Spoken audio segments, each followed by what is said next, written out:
Dans une précédente chronique, Nelly Courson, membre de l'association UFC Que Choisir de la Sarthe, expliquait l'indice de réparabilité. Aujourd'hui, elle va nous parler de l'enquête effectuée du 18 mai au 1er juin 2024 par les bénévoles de la commission pour savoir si la loi relative à l'affichage et à l'information de cet indice est respectée. Comment s'est déroulée l'enquête ? L'enquête a concerné la vente en magasin et en ligne, mais je n'aborderai uniquement que la vente en magasin. Les enquêteurs se sont rendus dans 18 commerces de la Sarthe pour observer les 5 catégories de produits couverts par l'obligation d'affichage et pour questionner le vendeur ou la vendeuse. Plus de 300 articles ont été observés. Quels étaient ces produits ? Voici la liste. Lave-linge, lave-vaisselle, tondeuse, aspirateur et nettoyeur haute pression. Quel type de questions ont été posées ? Nous avons voulu connaître, entre autres, la facilité de démontage et la disponibilité des pièces détachées.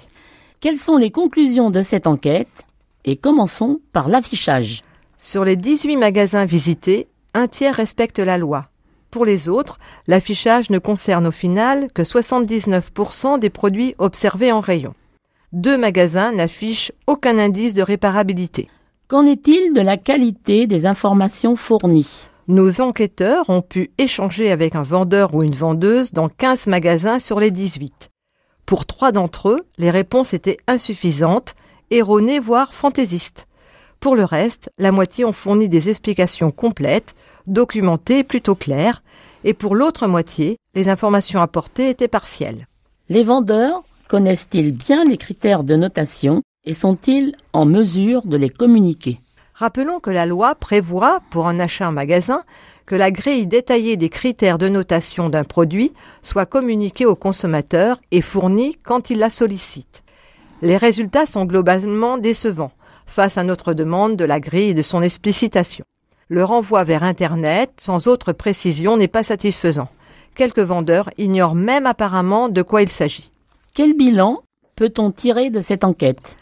Il apparaît que l'application de la loi sur l'affichage de l'indice de réparabilité connaît un indéniable manque de mise en pratique chez certains géants du commerce. Une différence importante dans la qualité des conseils s'observe d'un magasin à l'autre.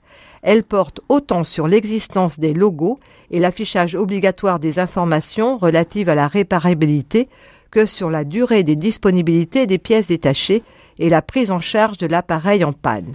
Ce qui montre que les enseignes ont encore peu investi dans l'information de leurs équipes de vente sur le sujet de la réparabilité. Quel point de vue défend l'association UFC Que Choisir face à ce sujet ? Premièrement, l'UFC Que Choisir dénonce la méthode de calcul de la note. Un produit peut être bien noté alors même que les pièces détachées, élément crucial pour la réparation, ne sont pas disponibles. Deuxièmement, elle déplore que les vendeurs s'affranchissent de leur obligation d'affichage de l'indice de réparabilité. Elle revendique le fait que cet indice soit construit de façon pertinente et que le vendeur l'affiche et soit en mesure de l'expliciter. Il faut aussi encourager les fabricants à mettre sur le marché des produits durables et réparables. Existe-t-il une aide pour inciter à faire réparer un produit qui ne fonctionne plus ?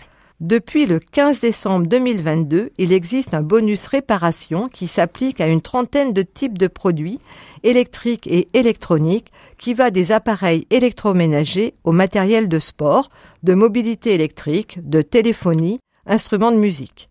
La réparation doit porter sur des produits non couverts par une garantie et doit obligatoirement s'effectuer auprès d'un réparateur labellisé.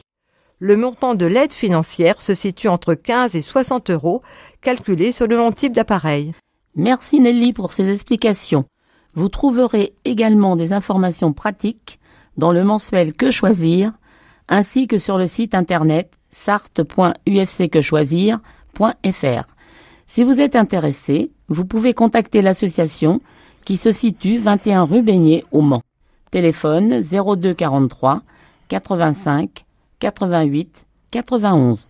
Une antenne existe à La Ferté-Bernard, La Flèche et Sablé-sur-Sarthe. Merci Nelly, au revoir. Au revoir Françoise.